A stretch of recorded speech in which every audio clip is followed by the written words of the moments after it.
Hello, boys and girls. Welcome back to Storytime with Miss Crystal. Today, we'll be reading Curious George Gets a Medal. The author and illustrator of our story is H.A. Ray. Don't forget to like and subscribe if you enjoyed this story.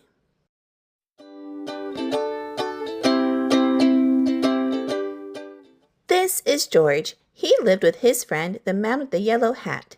He was a good little monkey and always very curious. George was alone this morning looking at a picture book when the doorbell rang. It was the mailman.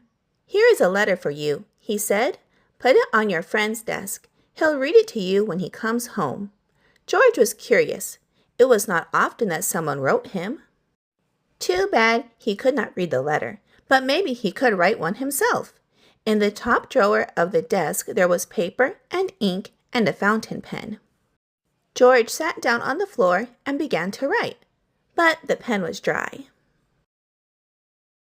It needed ink. George would have to fill it. He got a funnel from the kitchen and started pouring ink. But instead of going into the pen, the ink spilled all over and made a big blue puddle on the floor. It was an awful mess. Quickly, George got the blotter from the desk. But that was no help. The puddle got bigger all the time. George had to think of something else. Why soap and water? That's what you clean with. From the kitchen shelf, he got a big box of soap powder and poured all the powder over the ink. Then he pulled a garden hose through the window, opened the tap, and sprayed water on the powder. Bubbles began to form, and then some lather, and more lather, and more lather, and more lather. In no time, the whole room was full of lather, so full indeed that George had to escape in a hurry. When he was safely out of the house, he first turned off the tap. But what's next? How could he get rid of all the lather before his friend came home? George sat down in the grass and thought for a long time. Finally, he had an idea. He would get the big shovel and shovel the lather out of the window. But where was the lather? While George had been outside thinking, it had all turned into water. Now the room looked more like a lake and the furniture like islands in it. The shovel was no use. A pump was what George needed. He knew just where to find one. He had seen a portable pump at the farm down the road. The farmer was away working in the fields. Nobody noticed George when he got the pump out of the shed. It was heavy. He would need help to pull it all the way back to the house. Maybe he could tie the goat to the pump and make her pull it. But just as George was about to slip the loop over the goat's head, he was hurled through the air and landed near a pen full of pigs. The biggest pig was standing near the gate. What if George opened the gate just enough to let him out? A big pig could easily pull a small pump. Carefully, George lifted the latch, and before he knew it, all the pigs had burst out of the pen, grunting and squealing and trying to get away as fast as they could. George was delighted. He had never seen anything like it. For the moment, all his troubles were forgotten. But now the pigs were all gone, and not a single one was left to help him with the pump. Luckily, there were cows grazing nearby. Cows were gentle and strong. It would mean nothing to a cow to pull a pump for him. This time, George was right. The cow did not mind being tied to the pump. She even let him climb on her back, and off they went. George was glad. Now he would soon be home, pump out the room, and everything would be all right. Meanwhile, the farmer and his son had heard the squealing of the pigs.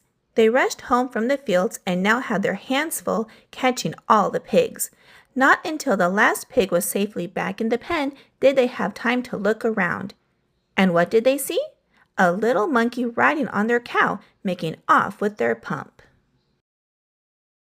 The chase was on. George and the cow were ahead at first, but the pump was slowing them down. The farmers were getting closer and closer. Now they had almost caught up with them. But where was George? Here he was, hiding in a shirt. The farmers had ran past him. But on their way home, they had come back over the same road. George did not feel safe in his hiding place. Just then a truck came rattling down the road. George jumped aboard. Monkeys are good at jumping, and was gone before the farmers had a chance to see him.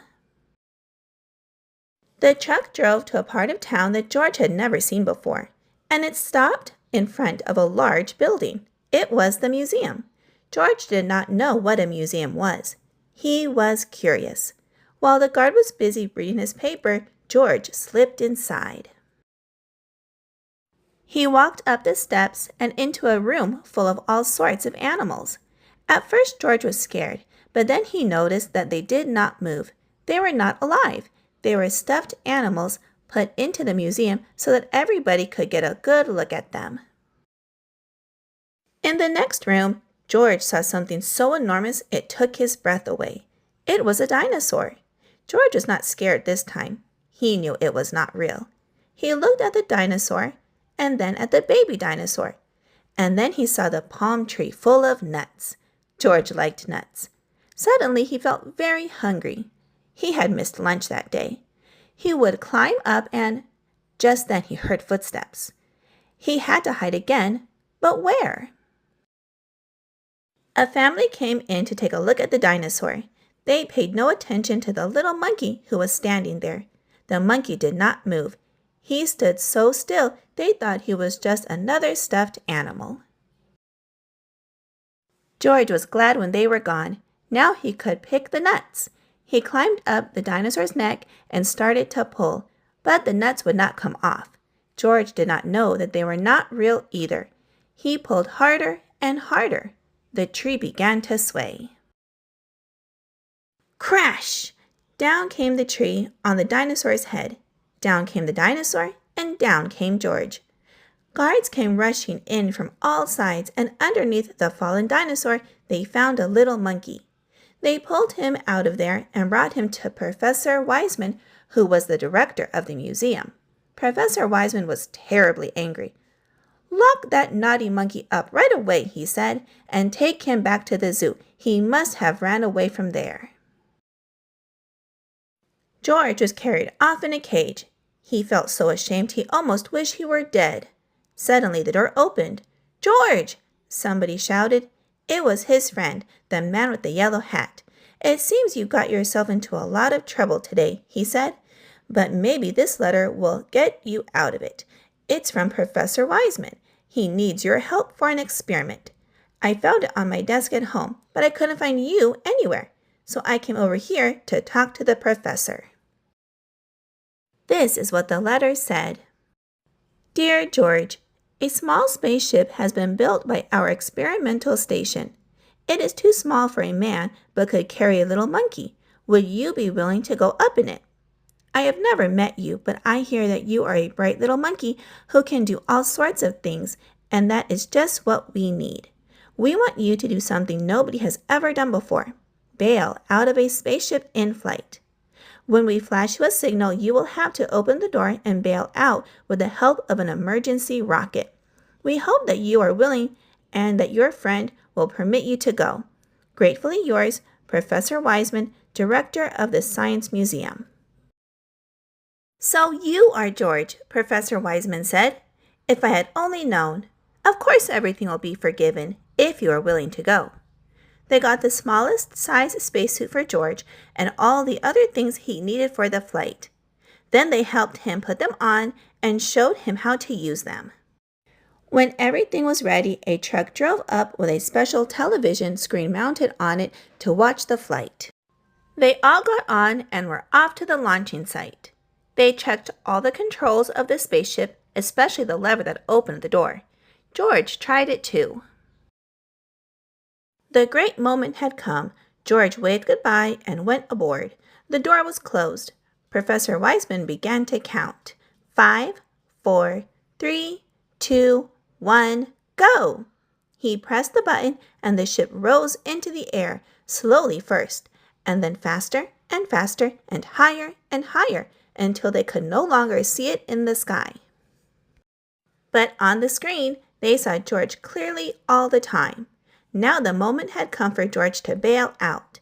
Professor Wiseman flashed the signal. They watched the screen. George did not move. Why didn't he pull the lever? In a few seconds, it would be too late. The ship would be lost in outer space with George in it. They waited anxiously. At last, George began to move. Slowly, as if in a daze, he was groping for the lever. Would he reach it in time? There, he had grabbed it. The door opened. Hurrah! George was on his way. Out of the blue, an open parachute came floating down to earth. The truck raced over to the spot where George would land. What a welcome for George! Professor Wiseman hung a big golden medal around his neck. Because, he said, you are the first living being to come back to Earth from a space flight. And on the medal it said, to George, the first space monkey. Then a newspaper man took his picture and everybody shouted and cheered, even the farmer and his son, and the kind woman from next door, who had worked for hours to get the water out of the room. I'm proud of you, George, said the man with the yellow hat. I guess the whole world is proud of you today. It was the happiest day in George's life. The end. All right, boys and girls, I hope you enjoyed this reading of Curious George Gets a Medal. If you would like to add this book to your collection, I'll have it linked down below in the description box. And don't forget to subscribe to my channel so you don't miss any uploads that I add. I hope you'll have a wonderful day, and I will see you again soon in a couple of days with a new read aloud. Bye-bye.